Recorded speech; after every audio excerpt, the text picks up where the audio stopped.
भूगोल एक महत्वपूर्ण विषय है। आइए इसके बारे में विस्तार से जानें।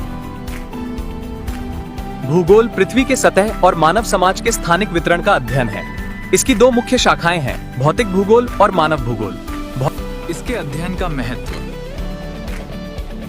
पृथ्वी, भौतिक भूगोल, भौतिक स्वरूपों, पहाड़, नदियां, जलवायु और मानवीय गतिविधियों, जनसंख्या, बस्तियां, आर्थिक क्रियाएं।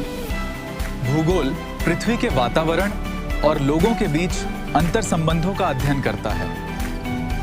यह भूगोल की मुख्य शाखाएं। भौतिक भूगोल, इसमें प्राकृतिक चीजों का अध्ययन होता है। पर्वत, नदियां, महासागर, जलवायु। उदाहरण, हिमालय कैसे बना, बारिश क्यों होती। मानव भूगोल, इसमें मनुष्य और उसकी गतिविधियों का अध्ययन होता है। जनसंख्या, शहर और गांव, खेती और उद्योग, संस्कृति और जीवन शैली। उदाहरण, लोग शहरों में ज्यादा क्यों रहते हैं। मानव भूगोल, इसमें मनुष्य और उसकी गतिविधियों का अध्ययन होता है। जनसंख्या, शहर और गांव, खेती और उद्योग, संस्कृति और जीवन शैली। उदाहरण, लोग शहरों में ज्यादा क्यों रहते हैं। आर्थिक भूगोल, इसमें संसाधनों और व्यापार का अध्ययन होता है। खेती, उद्योग, व्यापार, खनिज। उदाहरण, भारत में कपास कहाँ उगाई जाती है।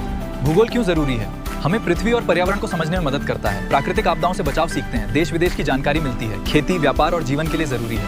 भूगोल में क्या क्या पढ़ते हैं। मानचित्र बनाना और पढ़ना, अक्षांश और देशांतर, मौसम और जलवायु, पृथ्वी की परतें, प्राकृतिक संसाधन। भूगोल एक विषय के रूप में पृथ्वी, मानव और पर्यावरण का अध्ययन है। इसकी दो शाखाएं हैं, भौतिक भूगोल और मानव भूगोल, और ये स्थानिक दृष्टि। बिग बैंग थियरी ब्रह्मांड बना। अच्छा। नेबुलर थियरी सौर मंडल बना। अच्छा। पृथ्वी 4.6 बिलियन साल पुरानी। अच्छा। शुरुआत में बहुत गर्म थी।